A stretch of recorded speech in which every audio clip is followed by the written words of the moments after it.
नमस्कार मित्रों, मैं गुरुदेव वेधशाला से दिव्यदर्शन पुरोहित बोल रहा हूँ। कुदरत का, प्रकृति का नियम पूरी ब्रह्मांड में एक समान रहता है। ये नियम को हम फिजिक्स के रूप में जानते हैं। इन नियमों की पोटली पूरी फिजिक्स के नाम पर जानी जाती है। न्यूटन नाम के वैज्ञानिक ने उसमें से कुछ नियम खोजे थे। उसमें से एक नियम है, action and reaction are equal and opposite, यानी क्रिया की प्रतिक्रिया सुनिश्चित है। गेंद नीचे फेंकेंगे तो ऊपर आएगी, हवा में उछालेंगे तो वापस नीचे आएगी ग्रेविटी की वजह से। प्रकृति का ये नियम है, जैसा बोओगे वैसा काटोगे। हम अगर गुलाब बोते हैं तो गुलाब ही मिलेगा। आप यहाँ पर बोइए, अमेरिका में जाके बोइए, ऑस्ट्रेलिया न्यूजीलैंड में जाके बोइए, गुलाब बोएंगे तो गुलाब ही आएंगे। गुलाब की जगह आम मिलने वाला नहीं है। बबूल अगर बोया है तो उसके कांटे ही निकलेंगे। बबूल के कांटे की जगह मीठा फल निकलने वाला है नहीं। ये कुदरत का नियम है, प्रकृति का नियम है। इसको ऋषियों ने कर्म का सिद्धांत, कर्म फल का सिद्धांत कहा था।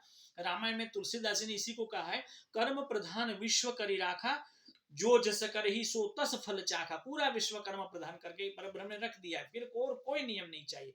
कुदरत ने पूरे के पूरे ब्रह्मांड को इसी एक नियम में बांध दिया है, कर्म करो और उसका उसका फल चखो। उसमें ना गुरु की आवश्यकता है, ना ज्योतिषी की आवश्यकता है, ना गायत्री की आवश्यकता है, ना भगवान की आवश्यकता है, ना देवताओं की आवश्यकता है। पर ब्रह्म ने सब कुछ एक बना करके रख दिया, बो और काटो। मित्रों, हम जो जिस हमने पूर्व जन्म में यहाँ हमारे जन्म में, इसी जन्म में जो हमने किया दुष्कृत्य, उसके फलस्वरूप हम दुख या रोग या शोक या तकलीफ भुगत रहे हैं। उसमें और कोई बचाने वाला है ही नहीं। ये आप छोड़ दीजिए कि गुरु आकर के बचा लेगा, भगवान आकर के बचा लेगा, देवता आकर के बचा लेंगे, हम अंगूठियां पहन ली, मालाएं पहन ली, जप कर ली, यज्ञ में आहुतियां डाली, हो जाएगा। बिल्कुल होने वाला नहीं, बिल्कुल असंभव है। कर्म का फल मिलेगा मिलेगा और मिलेगा, उस वो फिक्स है। ऐसा अगर नहीं होता तो राम को 14 वर्ष का वनवास नहीं होता। कृष्ण को ये इतनी तकलीफें झेलनी नहीं पड़ती। श्री राम शर्माचार्य जी के 2 विवाह नहीं होते। रामकृष्ण परमहंस को कैंसर नहीं हुआ होता। नरसिंह मेहता को जेल नहीं जाना पड़ा होता। किसी को कुछ तकलीफ नहीं आती। सब आराम से भगवान का नाम लेकर के पड़े रहे होते और सब सुख भोगते होते। ऐसा नहीं है, क्योंकि कर्म का फल सुनिश्चित सिद्धांत कुदरत ने बना करके रखा है। मित्रों, हम पुराने जमाने की बात करें, मैं मेरे बचपन में मैंने देखा है, आपने भी देखा होगा। पहले के जमाने में इतने यूटेंसिल्स बड़े बड़े होते थे और इतने नहीं थे कि एक ही यूटेंसिल्स में 2-3 अनाज भर दिए जाते थे।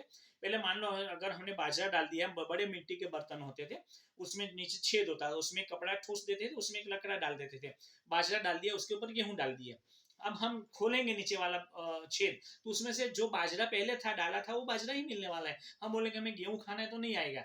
बाजरा जब तक खत्म नहीं होगा तब तक ऊपर वाला गेहूं नीचे आने वाला है नहीं।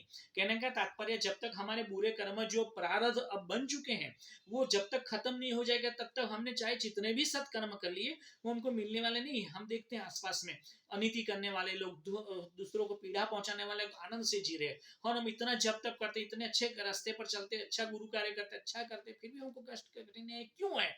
मगर इसीलिए कि हमने बहुत बुरा बोया था। वो बाजरा अभी हमारा चल रहा है, जब तक बाजरा हमारा होगा खत्म, हो सकता है दूसरे खराब लोगों का गेहूं खत्म हो जाए, उसके बाद में उसका बाजरा शुरू हो जाए और हमारा गेहूं शुरू हो जाए, तो वो देखते रह जाए। काल का चक्र पहिया तो घूमेगा, नीचे वाला ऊपर जाएगा, ऊपर वाला नीचे आएगा। ये तो सिद्धांत है प्रकृति का। तो कर्म का फल मिलता ही है। तो इस समय हमको फिर ऐसा प्रश्न होता है, तो फिर गुरु की आवश्यकता क्यों, भगवान की आवश्यकता क्यों, गायत्री की या ईश्वर की, देवताओं की, यज्ञ आदि की आवश्यकता क्यों?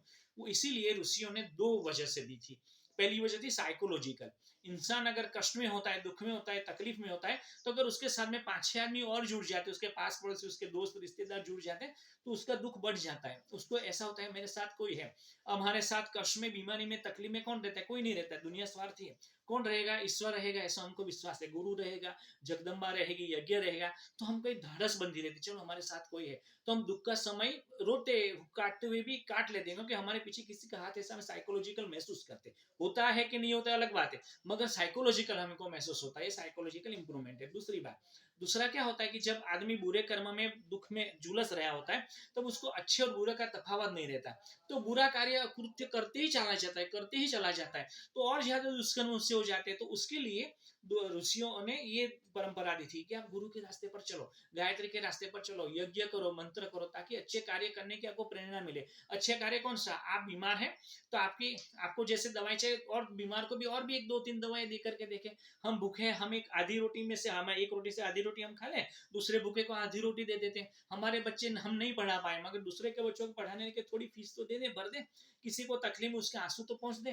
किसी को अच्छा चलो, हम चाहे हम तकलीफ में, मगर दूसरा जो तकलीफ, उसको हमारे 2 मीठे शब्द तो बोल दे, आप बस चिंता मत करिए, ईश्वर आपके साथ में, ऐसा तो बोल दे, देखे फिर उसको कैसा ढाढ़स मिलता है। ये सत्कृत्य है, ये सत्कृत्य ही आगे जाके गेहूं है। जब ये बाजरा समाप्त हो जाएगा तब ये गेहूं ही हमारे लिए अच्छे फल बन करके वापिस आ जाएंगे। तब हम आम खा रहे होंगे और लोग देखेंगे, अरे वाह भाई ये तो आम खा रहा है। क्यों खा रहा है? क्योंकि हमने बुरे वक्त में भी अच्छे कर्म किए थे, इसीलिए। बाकी आप हम ये भूल जाएं, गुरु बचाने आएगा, गायत्री बचाने आएगी, यज्ञ भगवान बचाने आएंगे, ईश्वर देवता बचाने आएगा, ज्योतिष बचाने आएगा, कुछ भी नहीं आएगा। क्योंकि परब्रह्म का नियम है, परब्रह्म के सामने सब विवश है। उस किसी की ताकत नहीं है उसके भाग्य में फेर बदल कर देनी। क्योंकि अगर फेर बदल कोई करता है उसके लिए तप चाहिए, उतनी तप शक्ति अगर उसमें झोंक देता है तो यहाँ पर अगर फेर बदल करता है तो उसकी इफेक्ट दूसरी जगह स्पेस में हो जाती है।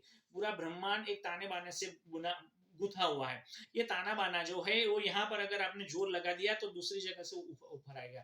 तो अगर आपका पैर का दर्द मट गया तो सिर दर्द चालू हो जाएगा।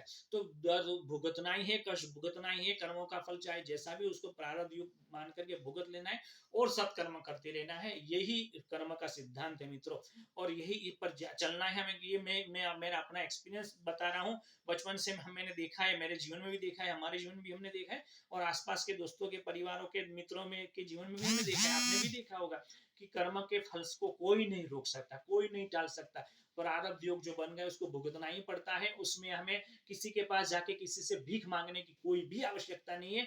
आप ही स्वयं गुरु है, आप ही स्वयं गायत्री, आप ही स्वयं भगवान है, ऐसा हमें मान करके चलना है। हम स्वयं है, अपदीपो भव, हम ही गुरु बन जाए हमारे, और हम सत्कर्म करते रहे तो फिर किसी की भी आवश्यकता नहीं है। ना डरने की आवश्यकता है, ना समय की आवश्यकता है, कुछ भी। पहिया काल का घूम जाएगा और हम भी ऊपर आ जाएंगे, ऐसा अवश्य हमें विश्वास रखना है। सत्कर्म का फल भी अवश्य मिलता है। अगर आम बोए हैं तो आम को आना ही है मित्रों, आज नहीं तो 5 साल बाद आएंगे। हम नहीं, हमारे बच्चे भी खाएंगे। अगर बोबुल बोए तो बोबुल हम नहीं, हमारे बच्चे भी खाएंगे कांटे। तो हमें निश्चित करना है आज कैसे भी समय में जी रहे, मगर अच्छे कर्म करना है। इसी को कर्म फल का सिद्धांत कर्म है। कर्म और धान विश्व करी राखा, जो जैसे करे सो तल फल चखा। यही प्रकृति का सिद्धांत, यही action and equal and opposite है मित्रों। तो आइए प्रण करें कि हम इसी रास्ते पर चले, दुष्कर्मों को ना करें, सत्कर्मों को करें। इसी प्रार्थना के साथ प्रार्थना करें परम ब्रह्म परमेश्वर से, पर पेंडेमिक की विश्व से समाप्ति कर दे और ग्लोबल वार्मिंग की समाप्ति कर दे। सर्वे भवन्तु सुखिनः, सर्वे सन्तु निरामया, everyone be happy and everyone be healthy. This is Divya Darshan Purohit, Gurudev, objective Vadodara, India. नमस्कार।